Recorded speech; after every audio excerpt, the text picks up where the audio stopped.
샬롬 유 선생의 구속사 천국열차 유도순 목사님의 신구약 성경 파노라마를 낭독하는 시간입니다. 지금은 사도행전 파노라마 27장 1절에서 44절까지입니다. 너가 가이사 앞에 서야 하겠고. 우리의 배 타고 이탈리아로 갈 일이 작정되매 바울과 다른 죄수 몇 사람을 아구 사도대의 백부장 율리오란 사람에게 맡기니. 1절. 바울은 드디어 로마로 호송되고 있습니다. 왜 바울이 로마로 가야만 합니까? 베스도 총독의 입장에서 본다면 너가 가이사에게 호소하였으니 가이사에게 갈 것이니라. 25장 12절. 그래서 보내는 것입니다. 그러나 주님의 입장에서 보면 담대하라. 너가 예루살렘에서 나의 일을 증거한 것 같이 로마에서도 증거하여야 하리라 하신 계획하심이 있기 때문에 보내시는 것입니다. 본문은 세 단락으로 나누어 상고함이 도움이 됩니다. 첫째 단락 1절에서 20절 광풍이 대작함. 둘째 단락 21절에서 26절 나의 성기는 하나님의 보호. 셋째 단락 27절에서 44절 다 상륙하여 구원을 얻으니라. 첫째 단락 광풍이 대작함 1절에서 20절. 27장의 요절은 24절입니다. 바울아 두려워 말라. 너가 가이사 앞에 서야 하겠고. 이것이 본문의 중심점이며 열쇠입니다. 아드라무테노라는 배와 무라성에서 갈아타게 된 알렉산드리아라 하는 배 안에는 선장과 선원들과 죄수들과 그들을 호송하는 백부장과 군사들을 합하여 276명이나 있었다고 합니다. 그러나 그들 중에서 중심 인물은 바울인 것입니다. 구약시대를 생각해 보십시오. 많은 나라와 족속들이 있었지만 역사의 축은 작은 나라 선민 이스라엘을 중심으로 움직이고 있었던 것입니다. 오늘날에도 역사의 축은 교회를 중심으로 움직이고 있다 함을 인식하고 있는 성도가 얼마나 될까요? 그 바울이 권합니다. 여러분이요, 내가 보니 이번 행선이 화물과 배만이 아니라 우리 생명에도 타격과 많은 손해가 있으리라. 그러나 백부장이 선장과 선지의 말을 바울의 말보다 더 믿더라고. 10절에서 11절. 그들은 바울이 이번 행선의 중심 인물됨을 몰라보고 인정하지를 않고 있는 것입니다. 남풍이 순하게 불매 저희가 득이한 줄 알고 닻을 감아 그레데 해변을 가까이 하고 행선했다고 전합니다. 이때까지만 해도 글자 그대로 득의 한 줄 알고 바울의 말은 안중에도 없었을 것입니다. 여기서 잠시 일절을 살펴보십시다. 첫 절 안에는 쇠사슬에 결박당한 바울과 죄수 몇 사람과 그리고 백부장이 있습니다. 어디서 본 듯한 장면이 아닙니까? 그렇습니다. 섭리일까요? 우연일까요?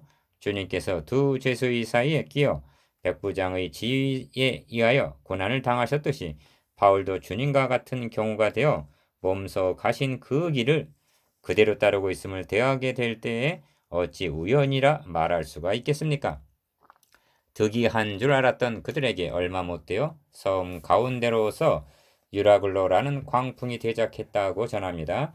이 광풍은 구절이 말하고 있는 대로 계절풍이었을 것입니다. 그러나 그렇게 취급하고 말 문제가 아닌 것입니다. 왜냐하면 그 배 안에는 그리스도에 사시는 바울이 타고 있는 것이며 그는 가이사에게 전할 만왕의 왕이시오 만주의 주가 되시는 분의 메시지를 가지고 있기 때문입니다. 이도 또한 바울의 로마행을 무산시키려는 세력으로 보아야만 하는 것입니다. 혹자는 그것은 비약이라고 말할 것입니다. 그렇다면 24절을 보십시오. 너가 가이사 앞에 서야 하겠고 하십니다. 어떻든 광풍은 그 목적을 방해하는 요인으로 등장하고 있음이 분명한 것입니다. 바울은 이를 예견하고 이번 행선이 화물과 배만이 아니라 우리 생명에도 타격이 있으리라고 예고했던 것입니다. 혹자는 이를 바울이 선교 여행 시 얻은 경험에서 나온 예단이었다고 말합니다. 그럴 수도 있을 것입니다. 그러나 경험으로 하면 전도자보다는 선장이나 선주가 탁월하였을 것입니다. 10절에서 11절. 어쩌면 이것까지도 주님이 겪으신 것을 그대로 맛보게 하시는지요. 행선하실 때 예수께서 잠이 드셨더니 마침 광풍이 호수로 내리침에 배에 물이 가득하게 되어 위태한지라. 누가복음 8장 23절. 주님은 어찌 하셨습니까? 바람과 물결을 꾸짖으시니 합니다. 꾸짖으셨습니다. 그것은 계절풍이 아니었습니다. 바람과 물결은 주님을 해하려는 데 사용되었던 것입니다. 같은 맥락에서 광풍은 바울의 로마행을 무산시키려 대작했던 것입니다. 둘째 단락, 나의 섬기는 하나님의 보호. 21절에서 26절. 본문 중에는 의미심장한 몇 개의 낱말들이 있습니다. 그것은 권하다 22절, 33절, 34절, 안심하라 22절, 25절, 36절, 구원 얻다 20절, 30절, 34절, 43절, 44절, 28장 1절 등은 이라는 단어들입니다. 이 낱말들은 권하다, 안심하라, 구원 얻다. 이 낱말들은 복음적인 단어들이며 주님의 사역과 관련된 말씀들이기도 합니다. 주의 종 바울은 그들에게 권했습니다. 안심하라 했습니다. 구원을 얻었습니다.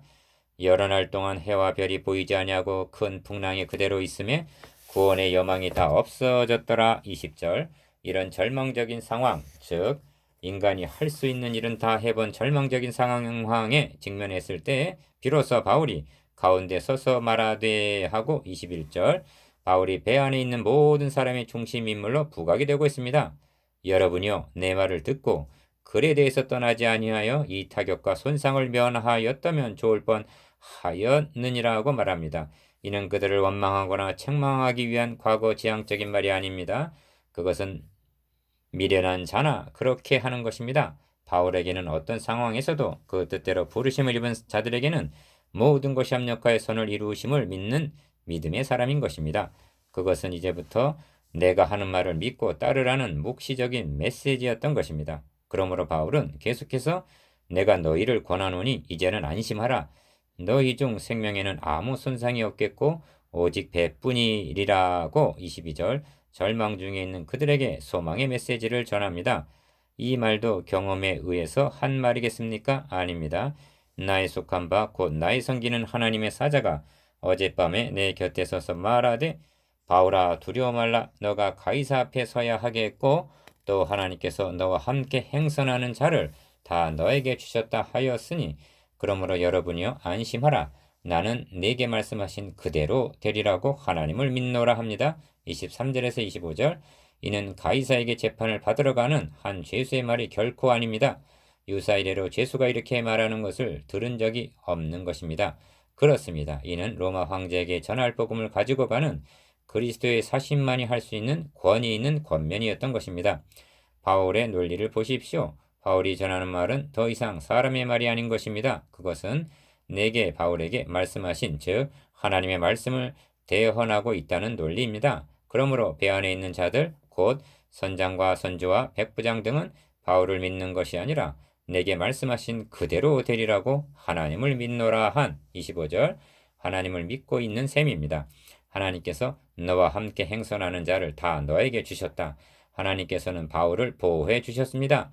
그뿐만이 아니라 바울을 인하여 함께 행선하는 모든 자를 보호해 주시겠다고 말씀하십니다. 이는 바울을 가이사 앞에 세우시겠다는 하나님의 강력한 의지의 발로입니다. 이제부터 저들은 바울이 전하는 말을 믿고 따라야 타격과 손상을 21절 면할 수가 있는 것입니다.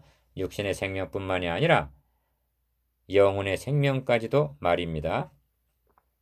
셋째 단원 다 상륙하여 구원을 얻으니라 27절에서 44절 30절에 보면 사공들이 야움을 틈타서 거루를 타고 도망치려 하고 있습니다. 이는 자신들만 살려는 무책임한 행동입니다. 그러나 그것을 말씀드리라는 것이 아닙니다. 앞단락에서 살펴본 바울의 메시지 곧 하나님의 말씀 너희 중 생명에는 아무 손상이 없겠다 하신 그 말씀을 믿지 아니하는 행동이었던 것입니다. 바울은 말합니다. 이 사람들이 배에 있지 아니하면 너희가 구원을 얻지 못하리라. 그렇습니다. 그들은 바울과 함께 있는 자들을 구원하시는데 도구로 사용될 자들인 것입니다.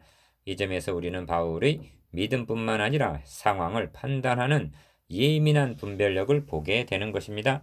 날이 새어가매 바울이 여러 사람을 음식 먹으라 권하여 가로되 너희가 기다리고 기다리며 먹지 못하고 줄인 지가 오늘까지 열 나흘인즉 음식 먹으라 권하노니 이것이 너희 구원을 위하는 것이요 너희 중 머리털럭 하나라도 잃을 자가 없느니라 하고 33절에서 34절 여기서 하나님의 주권 앞에 인간의 책임을 봅니다. 그들은 식음을 전폐한 지가 열 나흘이나 되어서 광풍으로 인해서가 아니라 탈진하여 아사 직전에 이른 듯이 보입니다. 바울은 다시 한번 그들에게 안심을 시킵니다. 너희 중 머리털럭 하나라도 잃을 자가 없느니라 하고 떡을 가져다가 모든 사람 앞에서 하나님께 축사하고 떼어 먹기를 시작하며 바울의 언행이 누가복음 21장 18절 어찌 그리 주님을 꼭 닮았는지요. 누가복음 24장 30절 또 한 번의 위기에 직면하게 됩니다. 배가 파산하게 되자 군사들은 죄수가 헤엄쳐서 도망할까 하여 저희를 죽이는 것이 좋다 하고 주장합니다. 그러나 백부장이 바울을 구원하려 하여 저희의 뜻을 막았다고 전합니다. 41절에서 43절 하나님께서는 백부장을 사용하셔서 바울의 로마행을 좌절시키려는 의도를 막으셨습니다. 서두에서 광풍을 만나 절망에 처했던 27장은 마침내 사람들이 다 상륙하여 구원을 얻으니라 하고 44절 끝나고 있습니다. 이렇게 말씀하면 하나님께서 말씀하신 대로 그리고 바울이 그대로 되리라고 하나님을 믿노라 한 믿음대로 이루어졌음을 드러내기 위해서인 것입니다.